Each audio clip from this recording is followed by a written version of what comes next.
Hey guys, Mashud here. That's right, I'm back with this background. You might be wondering why. Some of you might know this, or not, that it's been 3 years since I've been doing Mango Man reviews. I know, right? So, as a special treat to you guys, I decided to do a review that's clearly been the most liked, well, the most viewed in my YouTube history. You guessed it, it's my good old MSG review. So without further ado and going into details, let's dive into MSG, the second franchise, Lionheart. The credits give us a reminder that Ram Rahim is a man of wonders. Sorry, I mean Dr. Saint Gurmeet Ram Rahim Singh Ji Insan. He is credited for not 1, not 2, but 30 credits in this movie. Absolute legend. The movie starts off with, I guess, a SWAT team who clearly don't know the definition of camouflage. They're trying to infiltrate a CGI castle which is guarded by a stereotypical Muslims bad guys who happen to be holding kids for some reason. Ram Rahim can't take it anymore and decides to head inside all by himself. देखो देखो कोई पागल आ रहा है. I mean, he's not wrong. I love their banter and their laugh. कोई सिरफिरा लगता है, हमें तलवार और भाले से मारेगा. करते हैं स्वागत इस पागल का. Anyway, they open the gate since he has no gun on him, while his backup remains perfectly still.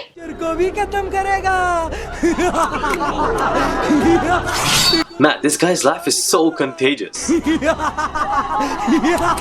But little do they know,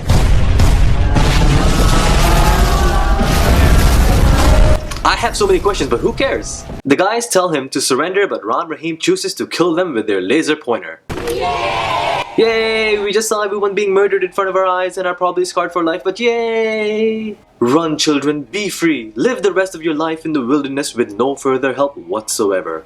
Seriously, they just run out and that's that. I love how they still aren't showing his face and are waiting for a reveal. Like, guys, we know who it is. Kind of hard to miss. He decides to finally destroy the crappy CGI fort looking thing with his weapons that have RPG type ammo on the back. Weren't these guys supposed to give him backup? Like, the least they can do is get the children back to safety. But nope, just smile and wave, boys. When all is said and done,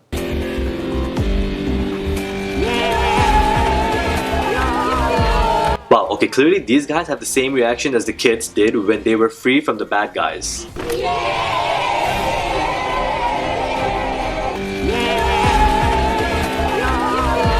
If anything, I think the kids had a more subtle cheering than these guys. Not only do his weapons have hidden unrelated ammos, but they seem to transform in the shape of random things. Like the sword becomes a pen, and the other thing becomes his sunglasses. So it turns out the Earth is being watched by these aliens who clearly happen to be humans with horrible audio. Doesn't their suit remind you of something?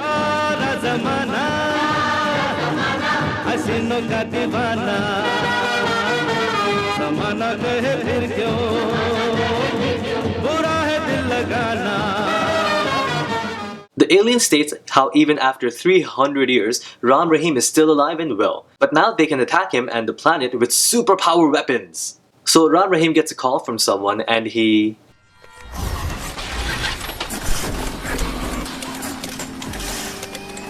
Okay, first of all, amazing haircut. Second of all, gorgeous blouse. Third of all, how did he get his hands on George Jetson's briefcase? And I like how after the useless spinning, he goes through the smallest walkway I've ever seen. Like, couldn't he walk out of this area and then use the car? Evidently not. Ram Rahim reaches some office and we see that the aliens are watching over him. Kind of like angels watching over him, but they want to kill him instead. Hey guys, Mashud here. So I finally decided to... They plan on killing him again and... Okay guys, what the hell is going on there? I don't think this was in the script. These two just wanted to get their freak on. Anyways, he enters the office and is applauded for his amazing work with the hostage situation. There are more people there, but I only hear like 3 people actually clapping. हर बार की तरह कर दिखाया आपने.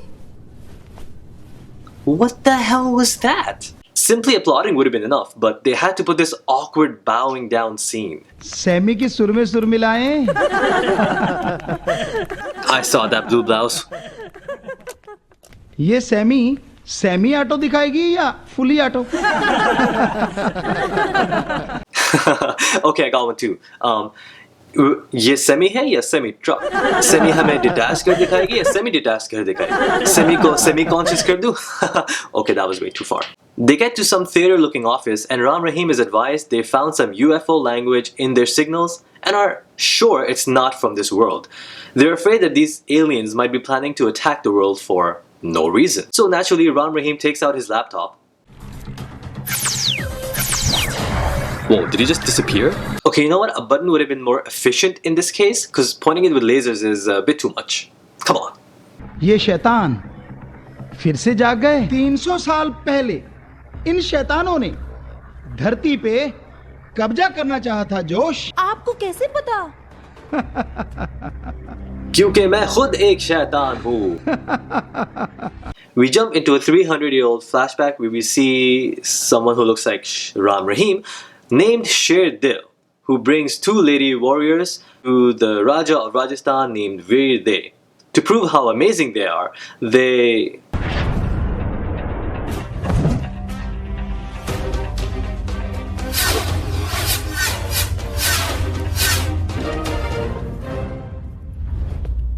I like how they didn't even bother to jump. They just seem like they're levitating off the ground and are bored out of their minds. This is basically how I was when I was tired of playing Fruit Ninja. So the Raja wants them to go and bring back all the women that, again, seem to be kidnapped by the Mughal-looking army. Now the whole battle scene is just as bad as you might expect. A lot of mindless sword swinging, a lot of annoying screeches as they swing the sword.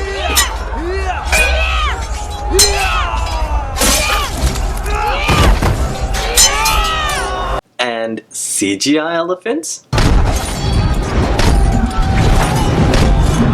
No, they're real guys. Look how much these guys are swinging because of the, the real animal that's being rammed into them. I don't care what you guys says, they're real. All seems to be lost until... जालिमा Coca Cola पिला दे जालिमा Coca Cola पिला दे. Guys, can someone explain why the people in the back started flying off before the carriage even ran into them? Like, look at these guys. Are they doing backflips while looking at death in the eyes? Savage. An elephant, which seems to be having a seizure, is seen charging towards Sher Dil. It gets fit a mood and dies instantly. 0 to 100 real quick. As if that wasn't enough, he starts tossing the elephants away. We get another reveal of Ram Rahim, aka Sher Dil, in the same movie, showcasing his insane strength. इतनी देर से क्यों आए भाई साहब? Did this woman just suck her teeth at the guy who just saved her ass and the entire army? But I guess she does have a point. Where was he the whole time? I mean, the battle already started. What took him so long to reach the battlefield? What, he couldn't find the matching earring that matched his outfit? The pink Power Ranger reveals himself and turns out it's the Raja's son, the Rajkumar, whatever his name is, who is a big suck-up to Sher Dil. मैंने सही कहा ना गुरुदेव? Sher Dil forgives the guy and frees the woman. Ja, ji le apni zindagi. They return to the Raja. The Raja gives Sher Dil all the golden jewels, but Sher Dil is like, I don't need this.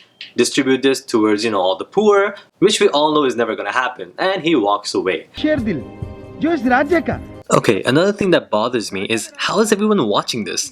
Ram Rahim is narrating the whole story, but they seem to be watching the screen in that theater. So was someone recording this whole thing 300 years ago with some sort of Flintstones technology? Anyways, Sher Dil goes back to his hometown and we see he has a wife and the whole Karan Johar movie vibe to him, coming home.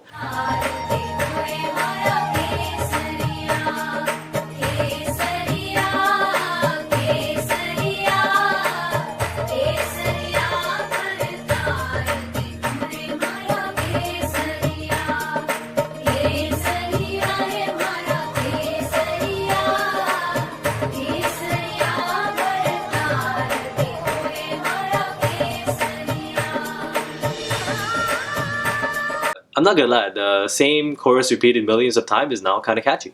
He also happens to have colorful LED lights in his bedroom, even though this is 300 years ago, being shown on the screen to people in the theater room. You know what, I'm not even gonna argue. So as he's training his students, it rains and he chokes the two kids and swings their dead bodies around. We then get an amazing song that was written, composed, sung and choreographed by Ram Rahim himself. वर्षा है आई बहार है छाई चल के तुम चलिए सोन में मिश्री दी डलिए खेतों से सोना है निकालिए. Amazing, simply amazing. It's like seeing a child making up choreography as he's going along. नाच रे गा के कर्म कमा के. Poor Camel. We see his amazing archery skills in action. देखा आपने? देखा? Yeah, we saw the CGI archery. चलाओ. Oh my god, the kids are standing there.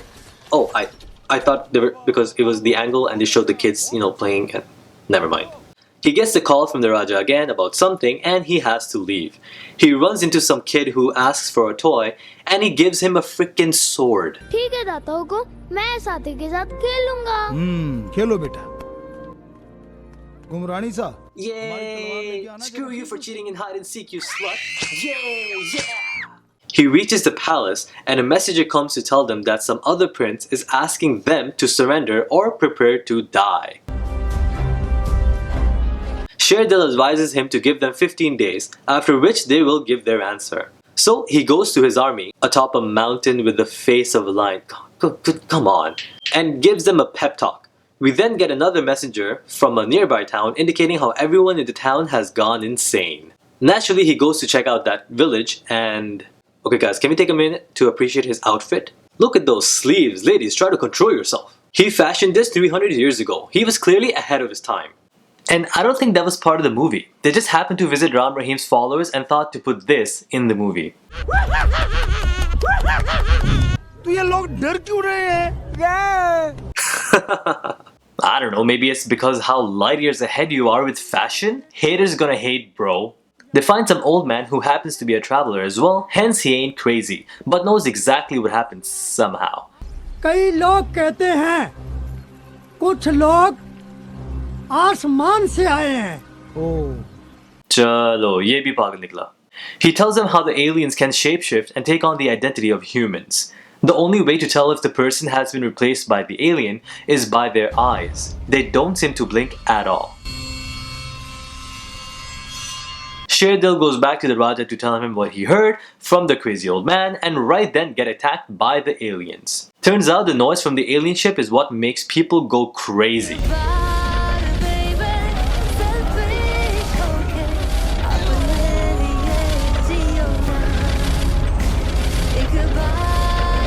However, Sherdil is obviously immune to it because he's completely deaf. He gracefully jumps to hit the flying saucer with his sword, but alas, he is no match for them and starts to fall gracefully.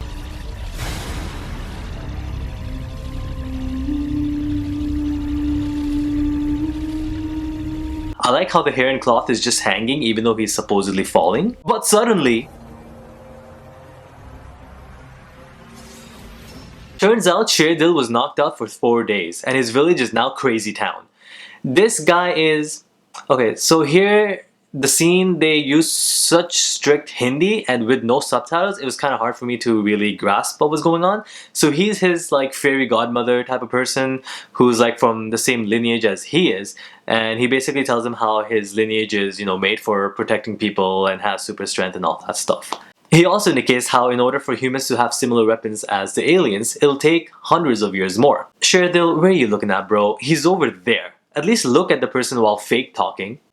He's told by this fairy godmother that he has to defeat some obstacles in order to obtain the special weapons or something. The Hindi was mad hard in this scene. Now, you guys have to prepare yourself for CGIs you've never seen before. Not never, but CGI you haven't seen since the late 90s in Bollywood.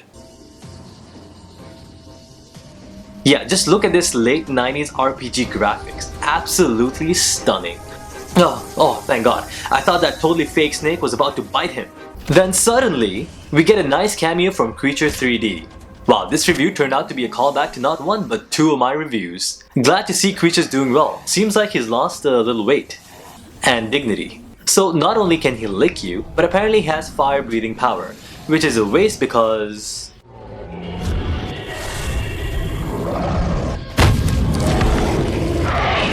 So the creature throws up a key to the next level.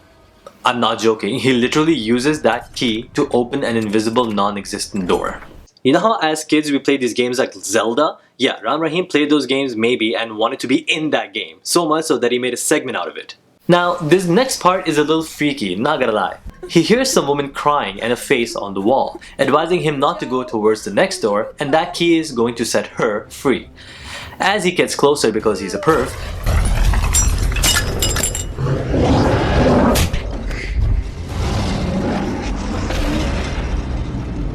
wow, Ram Rahim covered the topic of transgendered really well. As he fly jumps from one end to another, the woman begs him not to kill her and just gives him the next key. Come on, just no, not like that. The other, you're doing it wrong. Oh my god, can you open the... Thank you. Now on the third level, my dear god, he has to fight King Kong looking Joker and a monster who is a crossbreed between the Thing and the Tin Man. I like how those two can't run at all, and Sheardil attempts to do a Matrix split kick, but it comes off even better. Van Damme would be jealous as hell by those splits. Anyways, he easily beats them, and the fourth door apparently didn't need a key. I like how for all three of the stages he only had to display strength. It wasn't like, brain power of some, or some conundrum. He didn't have to think out of the box. It was just how strong can you get. So he was already strong, so why does he need more, strength? Sheardil is greeted by these fairies who give him power-ups. बल्कि पूरी दुनिया को तुम्हारी जरूरत है. I love her over-the-top acting. पूरी दुनिया को? पूरी दुनिया को तुम्हारी जरूरत है.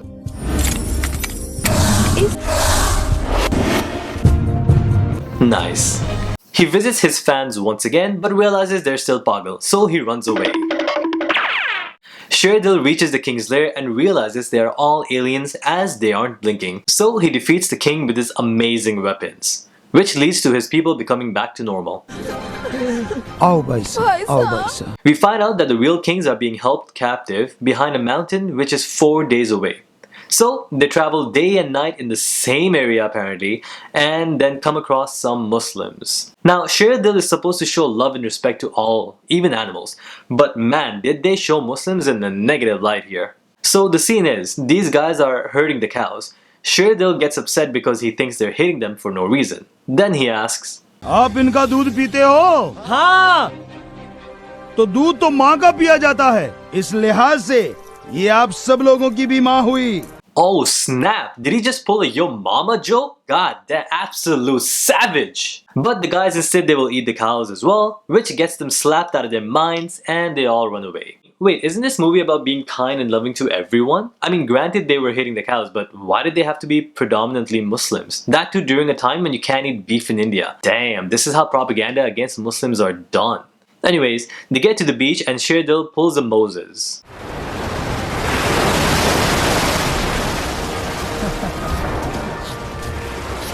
I like how the graphics here are worse than the movie that came out over 60 years ago. They ride through a snowy Coke commercial and climb the smallest mountain I've ever seen. They find the CGI castle and Sheardil breaks through the ground into the jail where the Rajas are being held. We get an epic fight scene between them and the aliens. God, it looks like they all have sticks up their asses. The leader alien turns around and...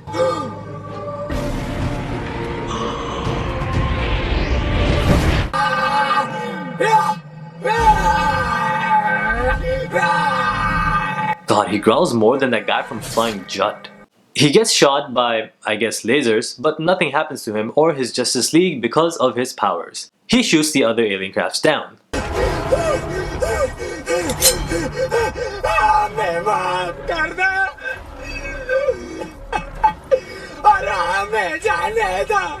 I think that's what exactly the audience was thinking. He lets him go like an idiot, all the dead alien bodies get vaped, and then we of course get a victory song.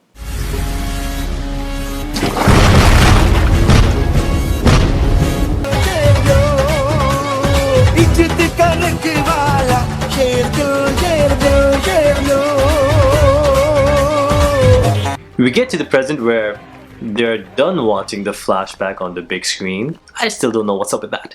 And Ram Rahim states how the same aliens have returned, with backup. When asked what's gonna happen, Lionheart sir? युद्ध, युद्ध, युद्ध. he gets up and... That's the end of part 1 apparently. Oh my god, there are 2 parts to this? movie. So I guess the movie so far is amazing. Graphics are amazing, songs are amazing, choreography is amazing, acting is amazing, story is amazing. Since the movie isn't over yet, I guess I'll keep my conclusion till the end of the second part. So I guess that's it for now. What was your favorite part of the movie? Did I blink the entire review? I don't know. Am I one of the aliens? I don't know. Also, thank you so much for all your support for these past 3 years. I try to make, quicker reviews and a little bit more, be more active, but it's a little hard. So, I do my best. Thank you for your support. Thank you for your patience. And if you have any questions, comments, you know what? Actually, I'll do a question comment thing in my second part of this review. So, go ahead, put your questions, anything, any concerns or inquiries you might have, and I'll definitely answer them on camera after my second review. Alright, take care and I'll see you guys next time. Later.